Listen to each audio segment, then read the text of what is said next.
প্রায় 2 ঘন্টা জার্নি করে ভাইদের রাখি পরাতে আমি তো নৈহাটি চলেই এসেছি। হ্যালো, আমি রিয়া। আমার একটা নতুন ব্লগে তোমাদের সবাইকে ওয়েলকাম। তো রাখি মিষ্টি নিয়েছি, এবার দেখা যাক ভাইয়েরা কী করে।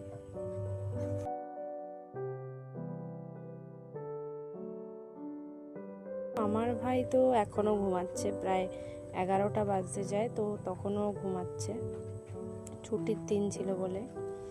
তো যাই হোক, ওকে ডেকে আমি তো স্নান করে আগে গোপালকে রাখিটা পরিয়ে নিলাম।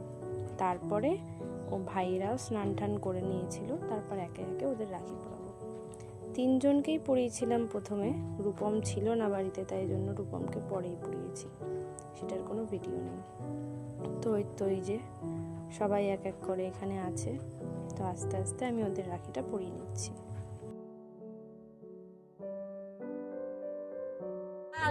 অভিমন্যু মানে আমার ছোট কাকা ছিল, মিষ্টি দেখে খুব বায়না করছিল যে মিষ্টি মিষ্টি করছিল। তো তখন ওর মা বলেছিল মিষ্টি দিস না রিয়া, ওর খুব এরকম প্রবলেম হচ্ছে, তাই জন্য মিষ্টিটা দিইনি। তাই জন্য ঠাম্মি বলেছিল যে তোরা মিষ্টি যখন খাবি বলবি খুব ঝাল খুব ঝাল। তো তাই দুজন মিলে এটাই করছিল। রাখি কি পড়ছো বাবা? বলো লাকি।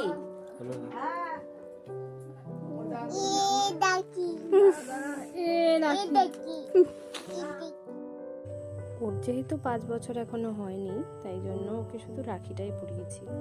আর আমি আর বোন যে চকলেটটা দিয়েছি ওটা তো কাকিমাই খাবে। তারপরে এই ছোট ছোট কিছু উপহারও পেয়েছি।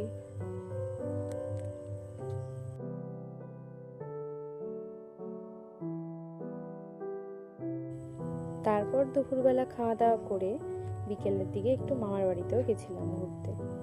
এই একদিনের জন্য এসেও আবার বিকেলে মামার বাড়িতেও গেছিলাম, তারপরে রাত্রে বাড়িতে এসেছি। আবার আজ সকালবেলা আবার নবদ্বীপে চলে এসেছি। এই তো মামা বাড়ি পৌঁছেও গেছি, আর আমাদের পিছন পিছনে আমার ভাইও চলে গেছে। ও বাড়িতে রয়েছে আর আমরা এখানে কি ভালো মন্দ খাই, তাই জন্য রাখি পূর্ণিমার দিনটা আমার এইভাবেই কাটলো। তো আজকের ভিডিওটা এইটুকুই, দেখা হচ্ছে আবার অন্য কোনো ভিডিওতে।